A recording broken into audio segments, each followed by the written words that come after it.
Deus, a casa está ficando cada vez mais cheia de volta, né? Glória a Deus por isso. Muito bom, gente, muito bom estarmos aqui. Muito bom poder ouvir que nós somos perdoados em Deus. E uma das coisas que nós precisamos é se sentir perdoado, porque a Bíblia diz que o Senhor nos perdoa e lança os nossos pecados no mar do esquecimento. Às vezes o maligno fica tentando nos lembrar de algo que nós já fomos perdoados, tentando nos acusar de novo. Mas Deus é aquele que perdoa os nossos pecados e lança-os no mar do esquecimento. Eu queria nessa noite convidar você a abrir a sua Bíblia comigo lá em Êxodo capítulo 17. Eu pedi que colocasse uma bandeira aqui para mim, pode ser? Pode deixar aí no fundo. Eu gostaria de hoje, não é o dia da bandeira, mas eu gostaria de falar um pouquinho a respeito do Jeová Nissi.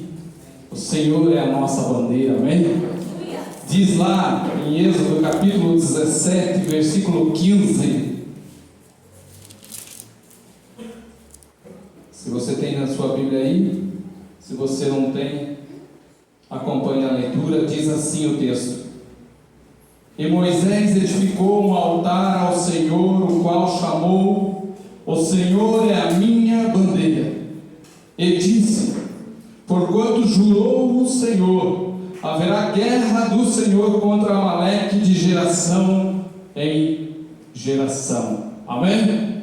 Eu vou ler de novo. Esse amém pode ser que ele melhore na segunda leitura. Diz assim: E Moisés edificou o altar ao Senhor, o qual chamou: O Senhor é a minha bandeira. E disse: Porquanto jurou o Senhor, haverá até guerra do Senhor contra Amaleque de geração em geração. Amém? Aleluia! Senão nós vamos continuar a leitura, irmãos, né? Diz que na terceira fica melhor ainda, mas já está ótimo. Glória a Deus por isso. Enquanto eu me preparava com essa palavra, e na verdade eu vinha numa linha de estudos, preparando uma outra coisa, já estava com os PowerPoint quase pronto, e depois, a noite passada, eu comecei a ler esse texto e a pensar sobre o que Deus quer que a sua igreja viva e experimente nesse novo tempo que nós estamos vivendo. É recorrente no nosso meio, é recorrente nos cultos, é recorrente em qualquer lugar onde nós tomamos a palavra para falar, lembrar que nós estamos vivendo um tempo difícil como igreja, lembrar que nós estamos vivendo um tempo do qual nós precisamos ainda mais pegar com firmeza a nossa caminhada com Deus. E esse texto, acho que é a filha que está aí, pode me ouvir? Glória a Deus. Amém. Enquanto a tecnologia não chega, Jesus falou com a multidão da beira do rio, não tem problema com isso. Esse texto vem falar para nós, quando Moisés levanta um altar, e ele põe no nome desse altar, ele identifica esse altar, depois de viver uma experiência tremenda com Deus de vitória, e ele levanta um altar, glória a Deus, e ele diz: O Senhor é a minha bandeira, o Senhor é a nossa bandeira. E eu acredito que a igreja precisa nesse tempo entender: nós estamos debaixo de um estandarte vitorioso do Senhor. Nós estamos debaixo do cuidado de um Deus que é todo poderoso e que Ele nos leva a batalhas, não para que a gente perca as batalhas, mas para que a gente experimente vitórias através das batalhas. E esse texto, ele aplica o que Moisés fala, ele dá a explicação do que Moisés fala, logo no versículo 16, depois que ele disse que Moisés levantou um altar e deu ao nome: O Senhor é a minha bandeira, ele diz: porquanto, ou seja, ele está explicando o porquê, ele está dando o motivo do porquê que Moisés precisava do Senhor como sua bandeira, e porquê que eu e você precisamos ter o Senhor como a nossa bandeira todos os dias. Ele diz: porquanto o Senhor jurou que haverá guerra do Senhor contra Amaleque de geração em geração. Nós vamos voltar mais tarde, um pouquinho antes desse texto, nesse mesmo capítulo 17, para ver quem era Amaleque. E eu queria ministrar essa palavra hoje debaixo de um título. Alguém aqui falou que não gosta muito dos títulos porque meio que ingessa a gente de ficar nessa linha, né, irmão Marco? É isso, né? Mas eu queria trazer hoje uma palavra sobre estar tomando posição contra Amaleque. Eu acredito que é isso que a igreja precisa. Nós vamos entender quem é Amaleque no decorrer desta palavra. Mas antes disso, eu queria explicar a você quem aqui crê que o Senhor é a sua bandeira. Eu trouxe aqui a bandeira nacional porque nós somos patriotas. Nós somos patriotas, mas a Bíblia diz que a nossa pátria não é daqui também. A nossa pátria é os céus. Então o Senhor é a nossa bandeira quando fala da nossa caminhada espiritual, mas nós estamos debaixo de uma nação a qual tem a sua bandeira também. Então eu queria trazer para você um pouquinho nessa noite um pouquinho de civilidade espiritual, comparar um pouquinho da civilidade social do que as regras, as leis falam a respeito de como se usa uma bandeira, de como se desfruta dessa autoridade que tem na bandeira de uma nação, para ver se como está o nosso estandarte da bandeira que é o Senhor. Existe uma lei número 5.443 de 28 de maio de 1968 que tomou o cuidado de delimitar como seria o uso dos símbolos nacionais, da bandeira nacional, do hino nacional, das armas nacionais e do selo nacional que é recorrente no meio da nossa nação. E essa lei, ela deixa algo interessante que eu queria traçar um paralelo com a nossa caminhada cristã e com essa afirmação nossa de que o Senhor é a nossa bandeira. E no parágrafo do qual fala da bandeira nacional, ele diz algumas coisas interessantes. Eu estou aqui, adiante de mim tem um da reserva do exército, então eu espero não falar bobagem a respeito da bandeira, porque depois ele vai dizer assim, não é bem assim, né? Mas olha só, no artigo 11 dessa lei, por exemplo, quando vai falar da bandeira, diz assim: a bandeira nacional deve ser hasteada de sol a sol, todos os dias.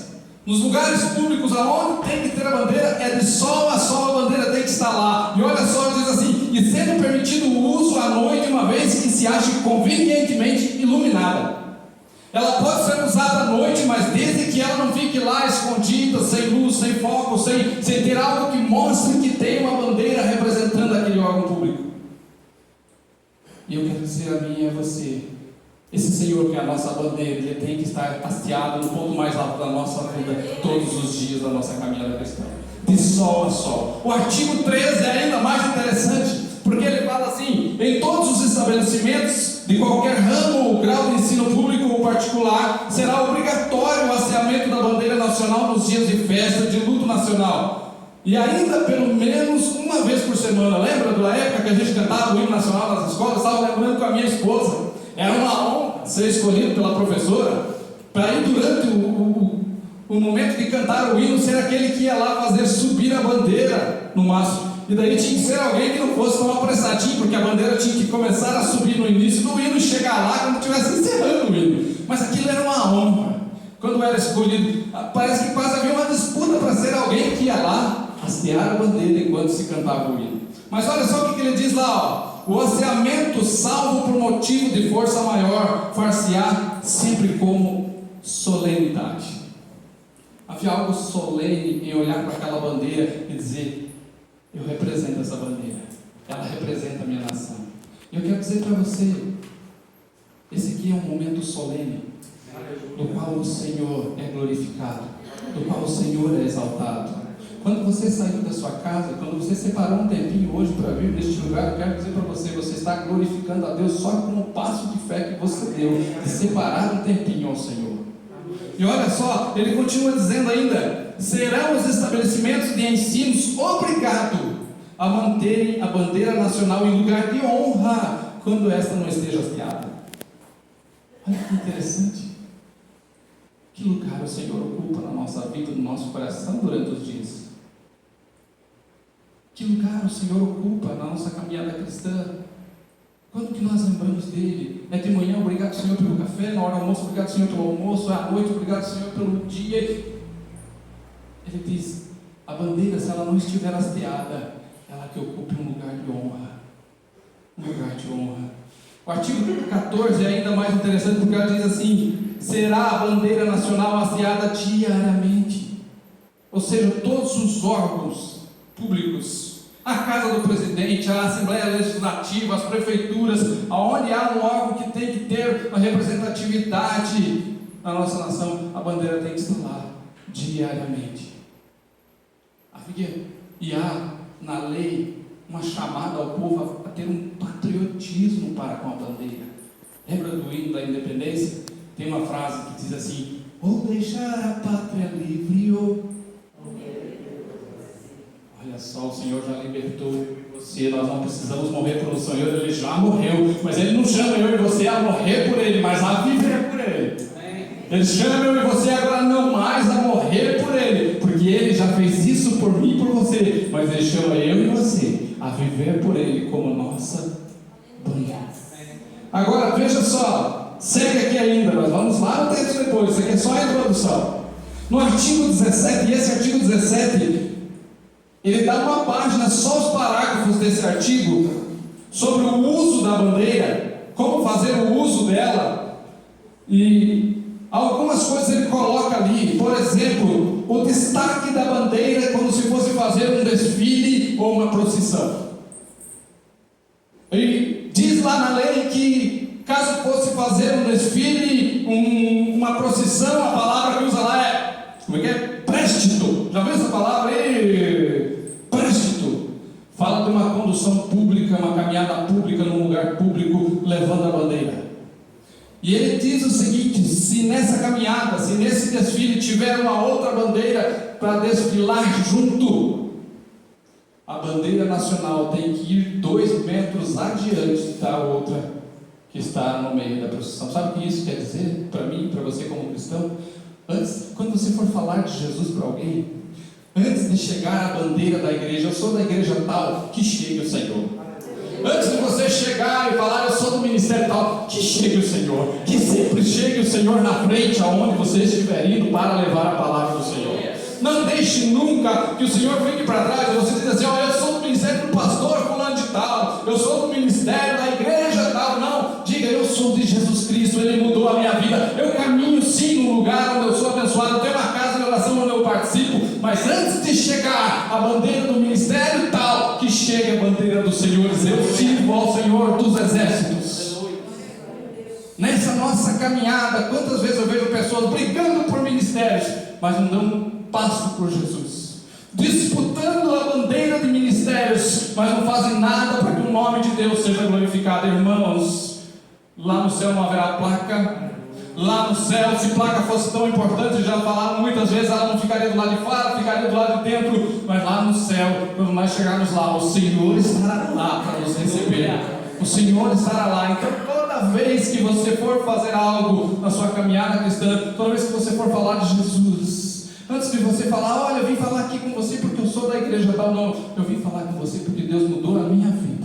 Eu estou caminhando com Ele faz tempo e Ele tem transformado a minha vida. Ouvimos aqui um testemunho durante o batismo que ali passou. Daí sim você vai dizer: eu caminho em tal lugar, eu sou abençoado em tal ministério. Não tem problema você falar. É como o pastor falou a respeito das bênçãos materiais. Não tem problema você orar por bênçãos materiais. O problema é quando você só ora por isso, quando só isso te leva para Deus, quando só isso importa para Ele, Deus. Mas a partir do momento que o teu coração é do Senhor, o Senhor tem alegria em abençoar a minha e a tua vida. Olha só, além dessa centralidade, não podemos levar o ministério, não podemos levar a igreja, não podemos levar o pastor tal, nós precisamos levar o Senhor. Ainda tem a exclusividade da bandeira. Nenhuma bandeira de uma outra nação poderá ser usada sem que a nacional esteja do seu lado direito. Olha, vamos lá fazer um evento tal, na escola tal, no lugar tal, vai ter algumas representatividades de bandeiras lá. Pois é, a bandeira nacional, ela tem um destaque do lado direito. O Senhor quer destaque na minha e na tua vida. Você quer caminhar com Deus sendo abençoado? Coloque Deus em primeiro lugar. Mateus 6,33: mas buscai o reino dos céus e a sua justiça, e todas as outras coisas vos serão acrescentadas. Ainda, a centralidade da bandeira. Nenhum dispositivo de bandeira, seja um mastro ou uma madriça, as estrangeiras deverão ficar distribuídas à direita e à esquerda nacional, por ordem alfabética, ou seja, a bandeira nacional tem que ser o centro. Vai colocar 8, 9 bandeiras, não coloca a bandeira nacional lá no canto e nas demais, ela vai no centro, porque Deus tem que ser o centro na nossa vida. Tudo aquilo que você precisa, tudo aquilo que você busca, tudo aquilo que você anseia, teus sonhos, teus projetos, coloque do lado de cá e do lado de lá, no meio, coloque o Senhor. Coloque o Senhor. Ainda tem uma tradição que diz que hastear a bandeira nacional de cabeça para baixo indica uma situação grave. Existem algumas versões a respeito, e a mais usada é que quando ela é assim hasteada, ela é uma forma de declarar rendição perante uma força militar estrangeira. Hastear ela de cabeça para baixo dizia: essa nação se rendeu, ela entregou os pontos, entregou o governo. A minha pergunta é: como está hasteada a bandeira do reino de Deus na minha e na tua vida? Porque ela precisa estar num lugar de destaque. Ainda quando fala de luto, diz assim: um dos mais conhecidos sinais de luto oficial numa organização, numa municipalidade, região ou país, é o hasteamento da bandeira a meia haste. Quando isto não é possível, coloca-se um laço ou fita negra sobre o céu. Aí eu quero pensar com você como está a minha e a tua fé.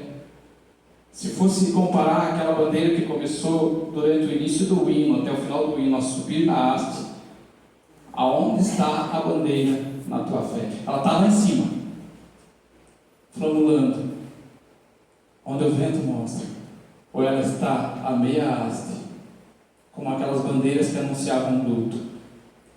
Dito isso, vamos começar a mensagem. Quantos aqui querem colocar o Senhor como bandeira principal na sua vida, lá em cima, para brilhar na sua vida? Aí, quando Moisés diz, no versículo 15, Moisés edificou um altar ao Senhor e chamou o Senhor a minha bandeira, ele diz: e disse, porquanto haverá guerra do Senhor contra Amaleque de geração em geração. E é aí que eu chamo eu e você a tomar posição contra esse comportamento, sobre essa estratégia diabólica que Amaleque usava com o povo de Deus, e o inimigo continua usando até hoje, e tem funcionado como funcionava com o povo de Israel. Deus jurou guerra de geração em geração entre Amaleque e o seu povo. Então, uma coisa que eu e você precisamos manter na nossa mente é que eu e você, como filhos de Deus, não andamos num jardim florido, nós andamos em guerra. O cristão que não entende que ele está no meio de uma guerra espiritual, ele é um alvo fácil de ser abatido. Porque o Senhor nos guarda, o Senhor nos protege, o Senhor é maior, o Senhor é todo poderoso, mas de todas as vezes que o Senhor deu vitória ao seu povo, uma coisa ele exigiu do seu povo, pelo menos posicionamento. Ele disse: olha, eu vou adiante de vocês, eu vou desbaratar os inimigos, eu vou desbaratar aqueles que vierem contra com vocês, mas vão. Eu estou dando a terra prometida a vocês, eu estou prometendo e vou entregar, mas vocês têm que tomar essa terra prometida. Os inimigos não vão resistir diante de vocês. E essa é a promessa que Deus faz para mim e para você. Nós precisamos manter viva na nossa mente: estamos em guerra. Muitos estão ficando para trás, muitos nessa caminhada cristã estão sendo abatidas por Amaleque, por não entender que a caminhada cristã é uma caminhada de guerra espiritual. Você acha que o diabo fica contente de você no domingo, em vez de ir para o shopping e ir para a casa do Senhor? Você acha que o maligno fica feliz dos teus filhos, ao invés de ir para uma balada, para uma rave, vão buscar o Senhor? Eu quero dizer a você que toda vez que a sua casa, a tua família, teus filhos, você se posiciona para tomar uma decisão, uma atitude, dois reinos se posicionam, porque um deles vai ser glorificado, um deles vai ser exaltado. E as nossas decisões, as posturas, as atitudes que tomamos glorificam e exaltam um desses reinos, e tanto o reino dos céus quanto o reino das trevas se prepara para comemorar a vitória da nossa decisão. E eu louvo a Deus porque você está aqui, porque neste dia o reino de Deus é glorificado. O reino de Deus é glorificado. 1 Timóteo 1,18, o Senhor diz, Paulo diz a Timóteo através da palavra, dizendo: esse é o dever que eu te encarrego, ó filho Timóteo, segundo as profecias que antecipadamente tu fostes objeto. Combate o bom combate, firmados nelas. Mantém fé e boa consciência, porquanto alguns, tendo rejeitados a boa consciência, vieram a naufragar na fé. Ele diz: Timóteo, eu rogo para você, combate o bom combate, firmado na tua fé, combate o bom combate. O problema é que tem muita gente que só quer ficar firmado na fé, mas não quer entrar no bom combate. E eu vou dizer a você, tem gente combatendo um mau combate, porque se tem um bom combate, fica subscrito que há um mau combate. Quantas pessoas, não, eu estou firme na fé, não, eu estou andando, como é que vai? Não, vai indo. Não, você precisa combater o bom combate, porque lá no final, quando você, como Paulo, for entregar a sua alma ao Senhor, vai poder dizer como ele disse: combati o bom combate, guardei a carreira e guardei a fé, terminei a carreira e guardei a minha fé. Amém? Paulo diz: combati o bom combate, eu completei a minha carreira e guardei a minha fé. A aridez espiritual de muitos nesse tempo não vem por falta de fé, vem por não discernir que não estamos andando num campo florido, nós não estamos brincando de ser crente. Todos aqueles que vêm para a igreja brincar de ser crente é como se fosse brinquedo na mão do inimigo. Achei algo muito interessante, alguém falar esses dias. Eu estava ouvindo um vídeo rápido, não é nem uma pregação, e a pessoa disse assim: olha, alguém falou para mim que depois que ele saiu da igreja, parece que as coisas melhoraram, parece que parou de ter a provocação do maligno, parece que parou de ter a perturbação do maligno. E ele falou: é claro que melhorou as coisas nesse sentido, porque o diabo, ele só perturba você por causa da presença que tem dentro de você. A hora que você perde a presença de dentro de você, não tem mais por que te perturbar, porque você já é dele. E quando nós entendemos que não estamos andando num campo florido, estamos em batalha, nós estaremos sempre preparados. Nesse campo de batalha, um dos mais ferrenhos inimigos é a estratégia de Amaleque. É aqui que eu quero aplicar esse versículo 16 com vocês. E perguntar: será que hoje nós travamos batalha contra Amaleque? Olha só o que diz. Avança comigo em Deuteronômio capítulo 25. Deuteronômio capítulo 25. Olha lá o que diz a palavra.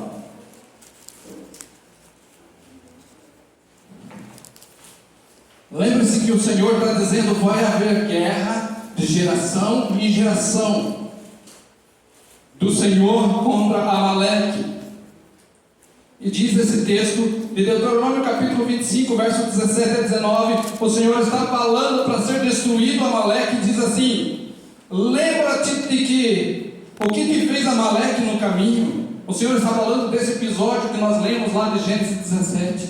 Lembra-te do que te fez Amaleque no caminho quando saíste do Egito, como saiu ao teu encontro no caminho e feriu na tua retaguarda todos os fracos que iam atrás de ti, estando tu cansado e afadigado, e não temeu a Deus.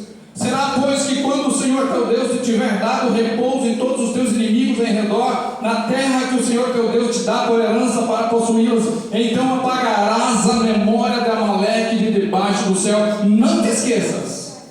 O Senhor faz uma afirmação. O Senhor diz assim: olha, risca Amaleque, porque qual é a estratégia de Amaleque? Qual tem sido a estratégia até hoje desse modus operandi de Amaleque? Essa estratégia é pegar os que vão ficando para trás, os fracos, os afadigados. A pessoa começa a dizer assim: eu não sei se estou com vontade de ir para a igreja hoje. Aí na outra semana a pessoa diz assim: mas tem uma visita que ficou de vir aqui em casa, hoje eu não vou. E ela vai cada vez mais ficando para trás. E é inevitável, irmãos, não tem como. Não tem como, a pessoa vai se enfraquecendo espiritualmente, daqui a pouco ela não consegue mais orar, daqui a pouco ela não consegue mais ler a palavra, daqui a pouco ela não consegue mais ter um relacionamento de vida com Deus. E esse texto diz que Amaleque, a estratégia dele era pegar os fracos, vir pela retaguarda. Amaleque não era aquele que enfrentava o povo de Deus frente a frente, exército contra exército. Ele ficava esperando. Quando o povo ficava cansado, afadigado, sem forças, aí ele vinha e atacava. E o Senhor diz: lembra-te como ele te saiu ao encontro e feriu na tua retaguarda. Quantos têm ficado feridos para trás?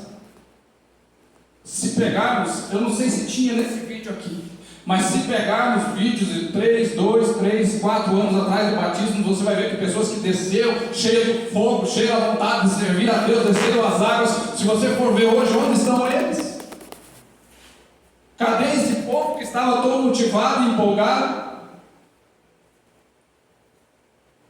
Esse texto diz que a estratégia de Amaleque era o quê? Vai ficando fraco, vai se enfraquecendo. Ele vinha e arrebatava. Satanás tem usado essa estratégia hoje. Satanás tem usado essa estratégia de dizer assim: você não precisa da igreja, você pode. Deus sim, igreja não. Afinal de contas, você é a igreja. Quem tem essa convicção no seu coração, eu sou a igreja, eu quero dizer para você, você é um fragmento da igreja, você é uma pedra viva na igreja do corpo de Cristo. O apóstolo Pedro entendeu e desmistificou aquela ideia de primeiro Papa, quando lá em 1 Pedro ele diz assim: mas nós, como pedras vivas, somos edificados, corpo espiritual. Ele entendeu que ele não era a igreja, ele não era o Papa, ele era uma pedra que era usada para edificar a igreja. Eu e você, cada um como uma pedra espiritual, edificamos a igreja de Cristo. Mas quando Cristo vier buscar a igreja, ele não vê o eu, ele vê o nós. É o nós.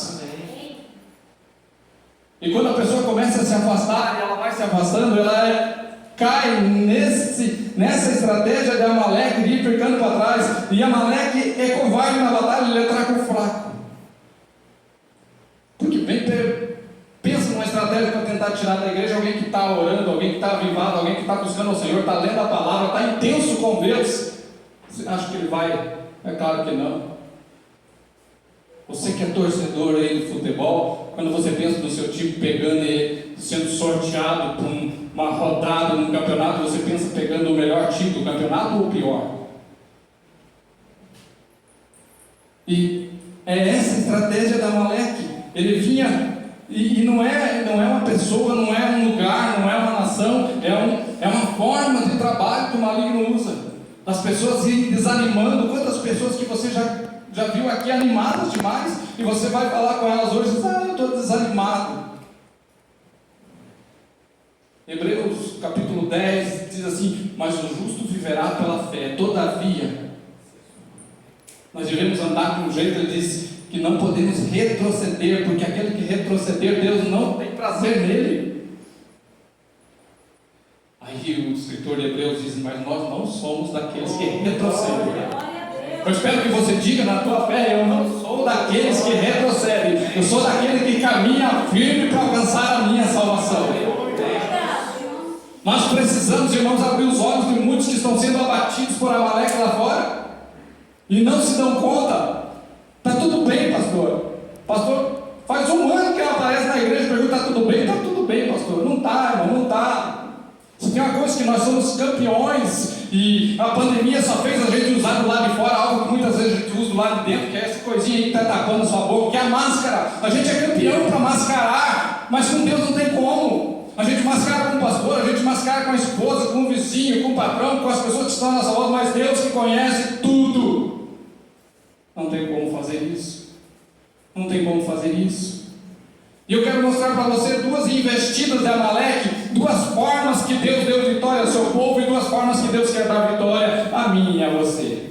A primeira é naquele capítulo 17 que nós vimos lá, vencendo a aridez espiritual. O povo está saindo do Egito, o Senhor ainda lembra? Está saindo do Egito, está caminhando, e daqui a pouco esse povo tem sede. Está passando por sede, tem uma sequidão, eles estão lutando, estão murmurando, estão reclamando, tem uma contenda com Moisés porque não tem água. Deus manda Moisés bater na rocha, tocar na rocha para que ela desse água. Mas é nesse contexto de aridez, nesse contexto de escassez, de fraqueza que o povo estava. E é tão interessante porque Amaleque ele pega o povo justo quando o povo ainda não tinha aprendido a guerra. Porque o cristão que aprende a guerrear espiritualmente, o diabo não vai se meter contigo, fica tranquilo. Você vai viver em batalha? Vai, mas ele, antes de vir em você, ele vai procurar aqueles que estão cada vez mais propensos a serem abatidos. Esse texto vai dizer, do versículo 8 ao 16, diz assim, capítulo 17 de Êxodo: então veio Amaleque e pelejou contra Israel em Refidim. Por isso disse Moisés a Josué: escolhe homens e saia a peleja contra Amaleque. Amanhã eu estarei sobre o cume do outeiro. A vara de Deus estará na minha mão. E fez Josué como Moisés lhe dissera, pelejando contra Amaleque. Moisés, Arão e Hur subiram no cume do outeiro. E acontecia que quando Moisés levantava a sua mão, Israel prevalecia, mas quando ele abaixava a sua mão, Amaleque prevalecia. Porém as mãos de Moisés eram pesadas, e por isso tomaram uma pedra e a puseram debaixo dele, para assentar-se sobre ela. Arão e Hur sustentaram as suas mãos, que eu totalmente hei de riscar a memória da Amaleque de debaixo dos céus. Amaleque vê o povo saindo do Egito.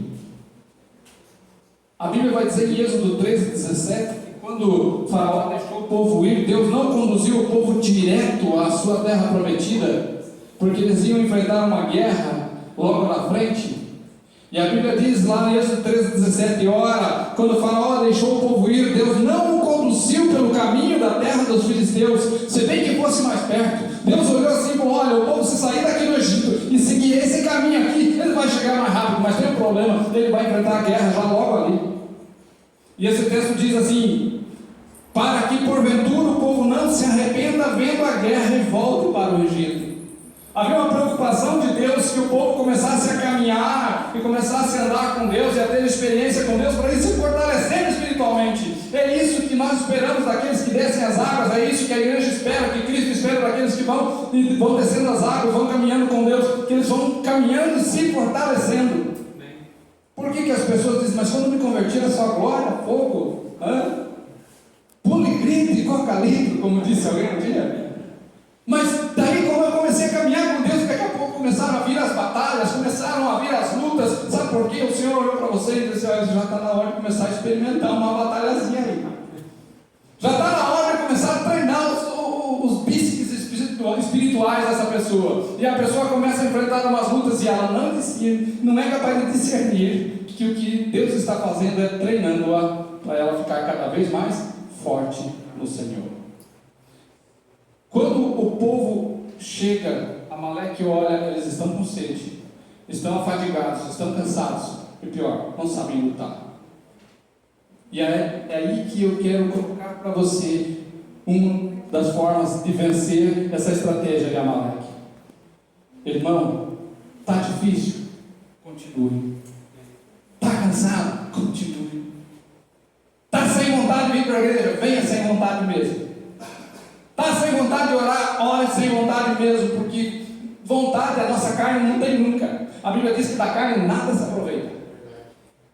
Por que quando Jesus vai orar, ele ora a primeira vez, ele vai rendendo a carne, ele diz: Pai, se possível, passa desse cálice, se possível, volta de novo, até que ele diz assim: Pai, mas contudo não seja feita a minha vontade, mas a tua vontade. E conforme ele vai rendendo, daqui a pouco a Bíblia diz que ele vence aquela batalha, e a Bíblia diz assim: e os anjos vieram. Porque quando nós começamos a orar, irmãos, principalmente quando a gente começa a nossa caminhada cristã, parece que 2 minutos de oração a gente já gastou todo o nosso vocabulário espiritual. Não há o que orar. E mesmo depois que a gente começa a caminhar com o Senhor, no início da tua oração, começa a orar a tua carne, começa a orar, e daqui a pouco você vai intensificando, e o Espírito Santo vai tomando você, e ele começa a nos ajudar e nos ensinar a orar, porque nós não sabemos orar como convém, a Bíblia diz, e ele vai nos levando, e conforme você vai intensificando a sua oração, e você vai permanecendo na presença de Deus, ainda que seja quietinho, daqui a pouco o céu se abre. Aleluia. E esse texto vai dizer que eles enfrentaram uma batalha. Às vezes quando a gente vai falar desse texto, a gente pega muito a figura do Moisés, do Arão e do Hur lá no monte, mas eu quero que você olhe aquele povo sem força, aquele povo despreparado, só tinha uma ordem de que Deus era com eles e tinha alguém intercedendo por eles, mas eles tinham que lutar contra um inimigo ferrenho lá.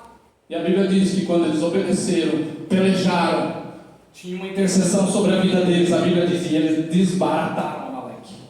Eu quero dizer para você, tem uma igreja orando por você, tem uma liderança pastoral orando por você. Não tenha medo de ir para as batalhas, não tenha medo de ir para as guerras. Ah, mas eu não sei como fazer. Deus vai te dar estratégia na hora. O importante é que tenha uma retaguarda cobrindo você e Deus vai te dar vitória.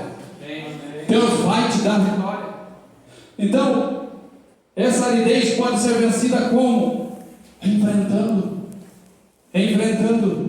Sempre nós focamos em Moisés, Arão e Hur. Não ser vencido no deserto está diretamente ligado à disposição de, mesmo em meio à fadiga, em meio ao cansaço, à aparente fraqueza, lutar as batalhas que Deus apresenta diante de nós. Vencer este Amaleque que quer nos fazer parar a caminhada cristã, essa estratégia de nos tirar da presença de Deus, depende de muitas vezes nós sem força, sem ânimo, sem vontade de continuar fazendo aquilo que Deus nos manda fazer. Quantas vezes você levanta numa segunda-feira e diz assim, eu não estou afim de trabalhar hoje? Já aconteceu isso contigo? Não estou com vontade de trabalhar. O que tu faz? Fica em casa porque não está com vontade? Sabe por que tu não fica? Você sabe que se você ficar em casa, sabe o que vai acontecer? Primeiro, desconto salarial. Você não perde só o dia, né? Se você continuar fazendo isso, o teu emprego corre perigo. Eu quero dizer para você, Deus não vai descontar algo de você. Tua salvação não corre perigo quando você diz não estou com vontade. Mas a hora que você começa a parar de fazer aquilo porque você não está com vontade, você põe em perigo a tua salvação. Quantas pessoas põem em perigo a sua salvação se afastando do Senhor? Estou sem vontade, não quero ir, não gostei. O irmão me cumprimentou lá na porta aquele dia que eu fui. Ah, você viu que passei pela irmã, ela nem me olhou. Aí quando olha diz assim, ela me olhou de cima e embaixo. Tem vestido errado, não fica vestimenta correta. Eu quero dizer para você, não fique dando desculpa para não servir o Senhor, porque o dia que nós chegarmos diante do Senhor, a cruz de Cristo vai justificar todas as nossas desculpas e vai dizer assim, não havia desculpa para você não servir, porque não foi o fulano que morreu, não foi o Marcos que morreu por ti, não foi o Jonas que morreu por ti, não foi o César que morreu por ti, quem morreu por ti fui eu. Não podemos usar desculpas para não servir ao Senhor, porque as nossas desculpas não serão justificáveis diante de Deus. Ah, mas não tenho tempo de orar. Diz o pastor John Piper, um pastor americano, diz que as redes sociais vão testemunhar contra nós nessa desculpa de falta de tempo para orar e para ler a palavra. O pastor deu um dado aqui, foi você que deu um dado aqui, pastor, que o brasileiro fica pelo menos quantas horas por dia? Por dia? 9 horas por dia, 8 horas por dia, online? Acho que é 9 horas e meia. É o segundo país do mundo. Segundo país do mundo que mais fica ligado. E aí você diz assim, eu estou fraco porque eu estou sem tempo de orar, eu estou fraco espiritualmente porque eu estou sem tempo de ler a palavra. John Piper diz assim, as redes sociais testemunharão contra aqueles que usam a desculpa da falta de tempo. E eu quero dizer para você que esse Deus que deu a vitória a Josué e aquele povo fraco no deserto é aquele que está aqui, que é a minha e a tua bandeira para dar vitória a mim e a você. Amém. Aí eu quero, numa segunda investida de Amaleque, eu quero mostrar a vitória que Deus deu, e a vitória que não é uma vitória individual, é uma vitória familiar. Abra comigo lá, nós vamos fechar aqui, abra lá em 1 Samuel capítulo 30. A estratégia de Amaleque não muda, seja na minha vida, seja na minha família, não muda a estratégia. 1 Samuel capítulo 30, nós vamos caminhar por ela. Diz esse texto a partir do versículo 1, que Davi está fugindo de Saul, e ele vai e recebe abrigo a um rei de outro reino, e há uma guerra de Saul com esse reino. E nessa guerra de Saul com esse reino, agora Davi está do lado de lá. E Davi com os seus homens quer ir à batalha contra Saul, quer fazer parte do grupo da batalha que está indo contra Saul. Ele está num lugar chamado Ziclag, onde esse rei deu uma cidade para que ele se refugiasse de Saul com sua família, com seus homens. E agora, quando esse rei vai contra Saul numa batalha, ele quer ir junto. E ele deixa sua família para trás. Diz lá no versículo 1: sucedeu, pois, que chegando Davi e os seus homens ao terceiro dia a Ziclag, já os amalequitas tinham invadido o sul de Ziclag, e tinham ferido a Ziclag, e tinham queimado a fogo. Davi foi numa batalha que não era dele, pensou que estava indo para a batalha certa, deixou a sua família e foi. E a Bíblia diz que a mesma estratégia Amaleque usa, os amalequitas usam. O rei saiu com o exército, vai contra Saul, os amalequitas vêm na retaguarda e dá com ímpeto. Tem umas Bíblias que diz que eles deram com ímpeto contra Ziclag. Queimaram a fogo, levaram todas as mulheres, todas as crianças, todo mundo foi preso. E aí, esse texto diz que Davi vem e chega e não encontra mais nada, a sua família foi levada. Talvez, irmão, você está aqui, mas Amaleque tem conseguido ou tem tentado tirar alguém da tua família da caminhada com Deus. Porque talvez você se pega lutando uma batalha que não é tua, ou você pensa que é tua. Mas eu quero dizer para você que todos nós aqui somos chamados a pastorear, em primeiro lugar, a nossa casa. O primeiro ministério meu e teu é a nossa família. Você pode não ter nenhum ministério na igreja, você pode não tocar, você pode não cantar, pode não pregar, pode não ter nenhum envolvimento ministerial na igreja, mas você tem um ministério que é cuidar da sua casa, da sua família. Davi aqui pensava que estava lutando a batalha certa, mas quando ele volta, Amaleque tem dado com um ímpeto e tem levado a sua família. E quantas famílias tem que a família vem cheia? Eu lembro que em Piraquara nós tínhamos uma realidade de um irmão que ele tinha uma Brasília. Falo o milagre, não falo o santo, né? Ele tinha uma Brasília. O pastor Jonas lembra? Ele chegava com essa Brasília, irmãos, ele colocava ele mais sete filhos dentro da Brasília. E ele chegava, quando ele abria as portas da Brasília, a igreja enchia. Mas essas crianças vinham, não foi uma e nem duas vezes que ele voltou buscar algum filho que ele esqueceu lá. Porque quando ele ia embora, era lindo de ver. Ele abria a porta da Brasília e ia contando, fulano, ia para casa. Algumas vezes quando via, estava chegando o irmão, o que aconteceu? Eu esqueci o fulano e tal. Ficou um filho lá na igreja. Mas isso acontecia, sabe quando? Quando as crianças eram pequenas. Porque um dos grandes desafios nossos, irmãos, é fazer as crianças, os nossos filhos, amarem o Senhor. Porque se eles vierem para a igreja forçadamente, quando eles tiverem a posição de tomar a primeira decisão, eles param de vir. Esse irmão, quando as crianças começaram a chegar na adolescência, o carro começou a esvaziar. Você vai ver hoje, ele trocou de carro, caberia até mais. E você vai ver, vai ele, a esposa, e tem 2 filhos acompanhando ele. De todos aqueles filhos que ele trazia para a igreja, você vai ver mais da metade não está caminhando com o Senhor. Amaleque foi lá e começou a tirar, começou a roubar daquela casa. Talvez hoje você lembre de alguém da tua casa, da tua família que já foi firme com o Senhor, mas Amaleque vem na retaguarda. Você estava preocupado com tantas coisas, correndo atrás, eu preciso trazer o pão para dentro de casa, eu preciso suprir minha família, eu preciso fazer hora extra, eu preciso ganhar mais, porque senão não vou dar conta de pagar isso e aquilo. E de repente, quando você vê, Amaleque leva 1, Amaleque leva 2. Eu quero dizer para você, não é essa a vontade do Senhor. Quando aquele carcereiro pergunta para Paulo o que ele deve fazer para ser salvo, Paulo diz para ele assim: olha, creia no Senhor Jesus e será salvo tu e a tua casa.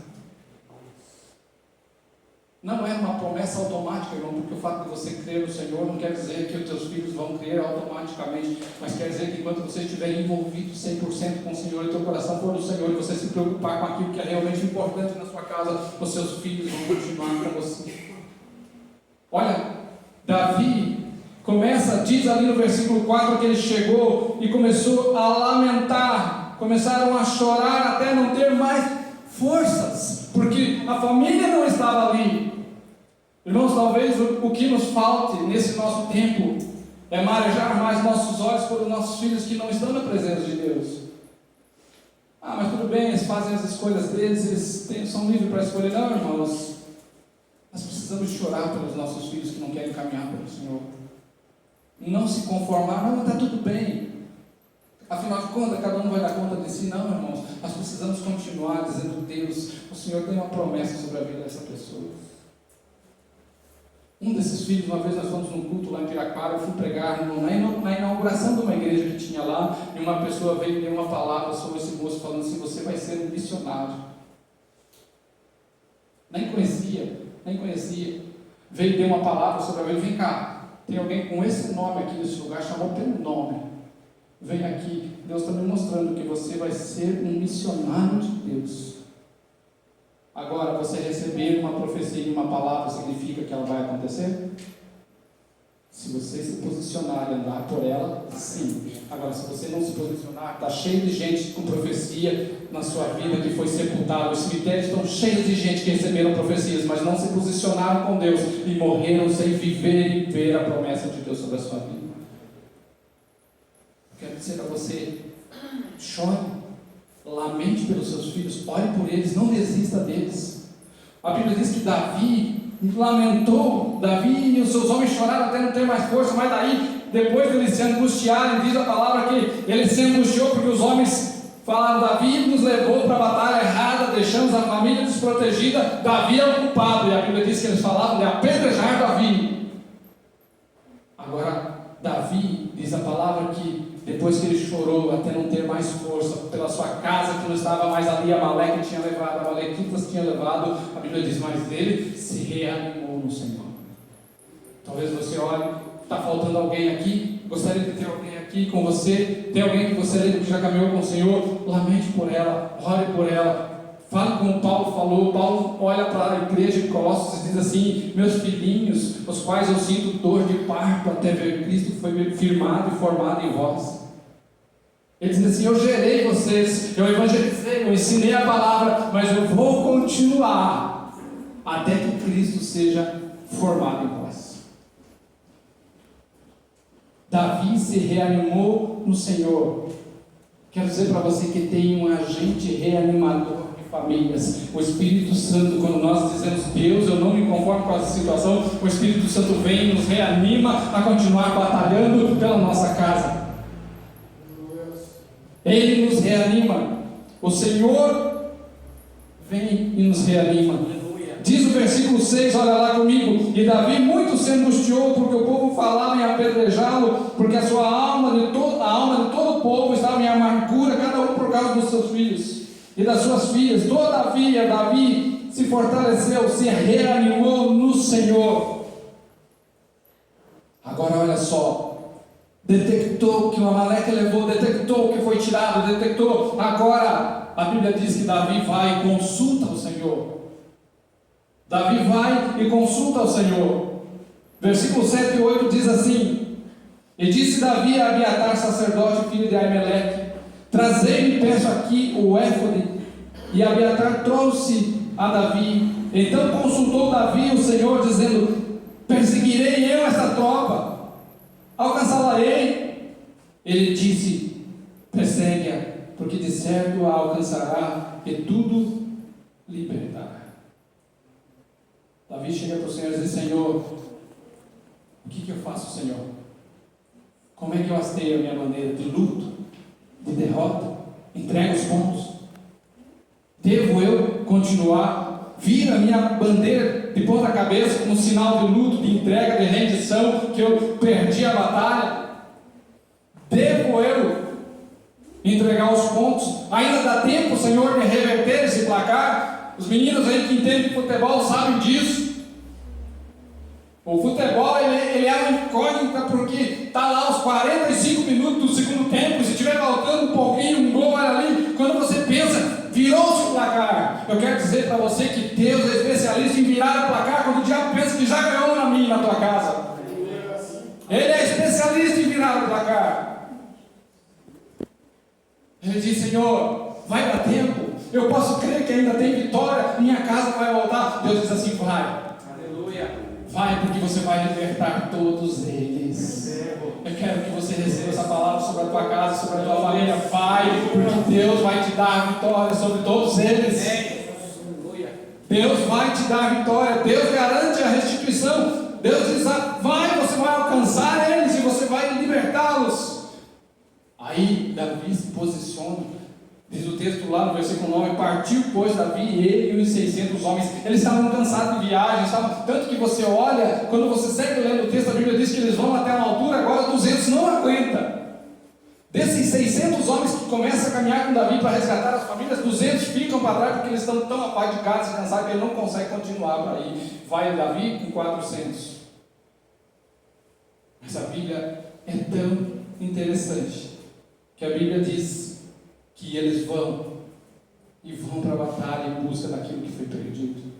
Eu quero dizer para você que Deus dá a garantia da vitória para mim e para você quando nós nos dispomos a ir em busca daquilo que precisa ser resgatado. Sabe quando você pensa, perdi, não dá mais, não consigo mais. Aí Deus, eu acho que Deus espera a gente entregar os pontos. Quando você diz, não dá mais, não aguento mais, não consigo mais, essa é a hora que o sobrenatural de Deus vem.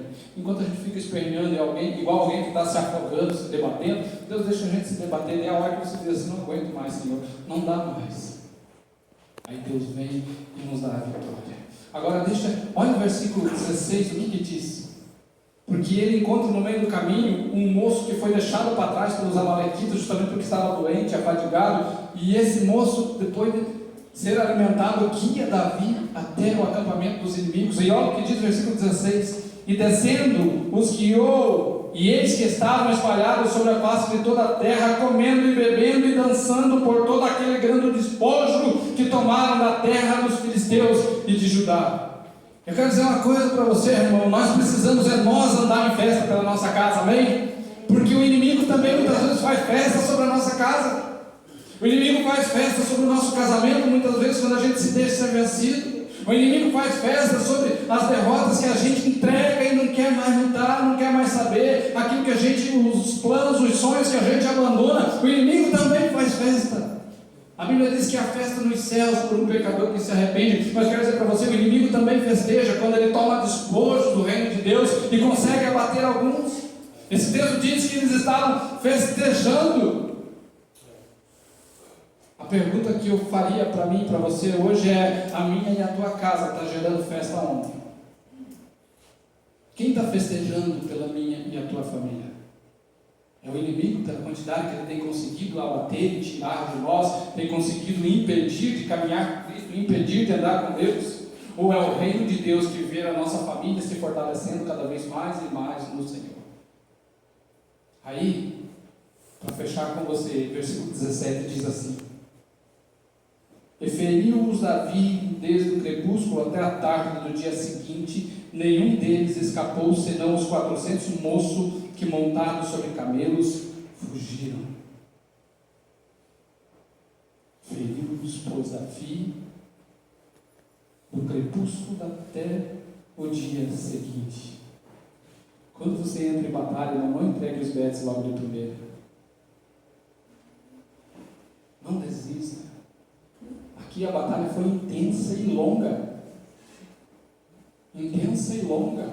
Às vezes você, agora eu vou orar pelos meus filhos, agora eu vou orar pelo meu marido, agora eu vou orar pela minha esposa, agora eu vou orar para aquele primo. E quando você se dispõe a batalhar, parece que quanto mais você ora, parece que mais o abominável te repudia. É nessa hora que você intensifica a batalha. É nessa hora que você intensifica a busca. Porque a vitória está logo ali. A vitória está logo ali. Qual é a tua posição e a tua disposição de lutar para resgatar aquilo que foi saqueado na tua casa, na tua família?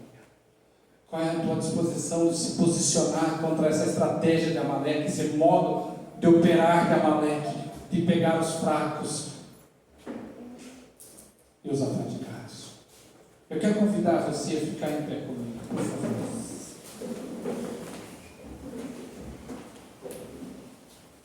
Eu gostaria de fazer algumas perguntas para mim e para você. O que hoje precisa ser resgatado na sua vida? O que hoje precisa ser resgatado? Quem precisa ser resgatado na sua casa, na sua família?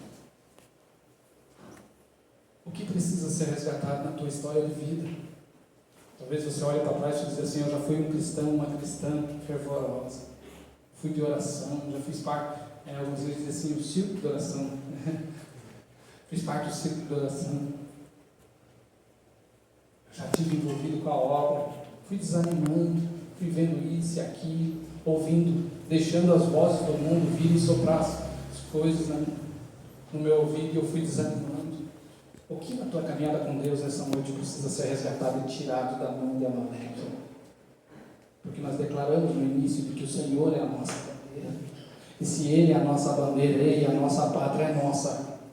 A autoridade é do Senhor. Quando você pega e você olha essas nações que colocam dentro de outra nação as suas embaixadas, ainda que esteja dentro de outra nação, dentro daquele reduto, imaginemos que aqui essa igreja seja uma embaixada de uma outra nação, porque ela é a embaixada do reino de Deus. Aquela embaixada, a lei que vigora ali é a embaixada daquela nação. E eu quero dizer a você que se você serve ao Senhor, a autoridade dessa embaixada, a autoridade é do reino de Deus. O diabo não tem poder para tocar nos nossos filhos, ele nem tem autoridade para tocar nas nossas coisas. Nós precisamos reagir. Eu quero convidar você nessa noite a fazer uma retrospectiva e dizer: eu preciso resgatar algumas coisas. Tem algumas coisas que Amaleque levou e eu quero restituição. Eu quero ver Deus trazendo de volta. Aleluia. E eu convido você. E eu digo para você, irmão, que não é a minha oração, nem a oração do pastor João que vai trazer isso de volta, mas quando nós como igreja, nós numa sinergia de intercessão e busca, nós oramos juntos, Deus pode vir e fazer um milagre. Então eu quero convidar você que tem algo a ser tirado da mão de Amaleque, você quer se posicionar e dizer: Deus, eu quero ver resgatado aquele ou aquela pessoa. Eu te convido a sair do seu lugar e vir aqui à frente e representar essa pessoa. Dizer: Deus, eu quero ver algo novo, Senhor. Eu quero viver algo novo. Eu já vi meus filhos na tua presença e hoje eles não estão mais. Eu já vi minha mãe, já vi meu pai na tua presença e hoje eles não estão mais. Eu já fui mais intenso, e hoje eu preciso de mais do Senhor. E eu te convido a se posicionar contra essa estratégia de Amaleque. Talvez você está cansado da tua caminhada cristã. O pastor falou aqui do que essa pandemia trouxe. Essa pandemia trouxe uma revelação. Temos muitos fracos no meio da igreja. Muitas pessoas que foram abatidas por Amaleque no início já da pandemia. E hoje, mesmo podendo servir ao Senhor, cadê essas pessoas? Sabe por quê? É porque Amaleque vai minando, vai sugando e vai tirando as forças. Mas eu quero dizer para você: o Senhor dos Exércitos, a nossa bandeira, Ele está aqui hoje para trazer de volta. Eu te convido a apresentar a tua vida espiritual diante de Deus. E Deus, eu já fui mais intenso, eu quero mais, Senhor.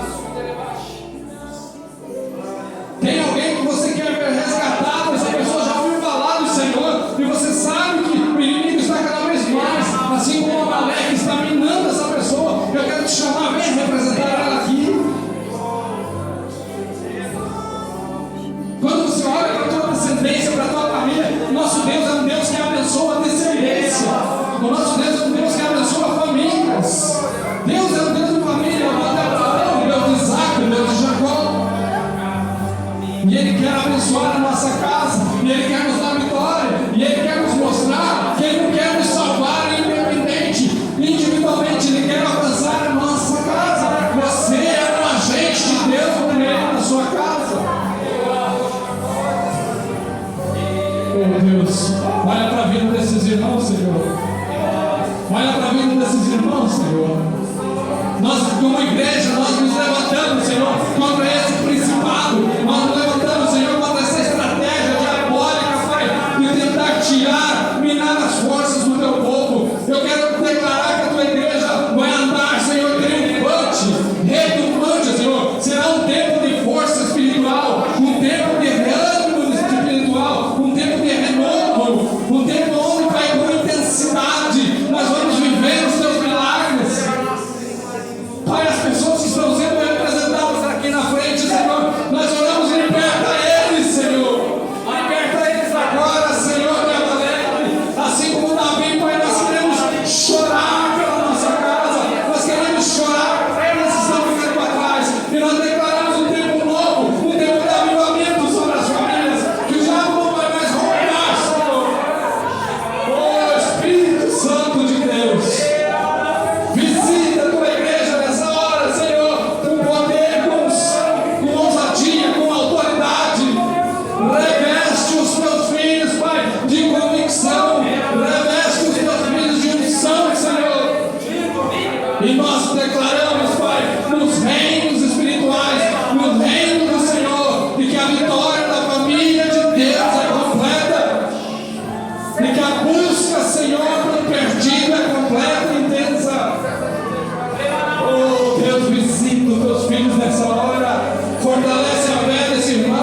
O Senhor sabe que eles estão trazendo aqui. O Senhor sabe que eles estão entregando neste lugar. E agora, Pai, em nome de Jesus, restitui, Senhor. Restitui, Senhor, em nome de Jesus. Restitui, Senhor, em nome de Jesus. Aquilo que foi perdido, aquilo que a Maneca tentou roubar e tirar do teu povo. Nós oramos por restituição nessa noite. Nós declaramos, Senhor, que o reino de Deus é maior. Nós declaramos que a nossa casa vai glorificar o teu reino. Que a nossa casa vai glorificar aquilo que o Senhor preparou e projetou para cada família. Pai, em nome de Jesus, sustenta os teus filhos na fé. Sustenta os teus filhos na fé. Em nome de Jesus, aviva a tua obra. Mostra a tua glória no meio das famílias, Senhor. Nós queremos, Pai, como Moisés, levantar uma bandeira não só aqui na igreja, mas na nossa casa. Jeová é a nossa bandeira, o Senhor é a nossa bandeira. Nós queremos hastear bem alto para que o mundo veja, para que o reino espiritual veja que o Senhor reina. O Senhor reina, Senhor.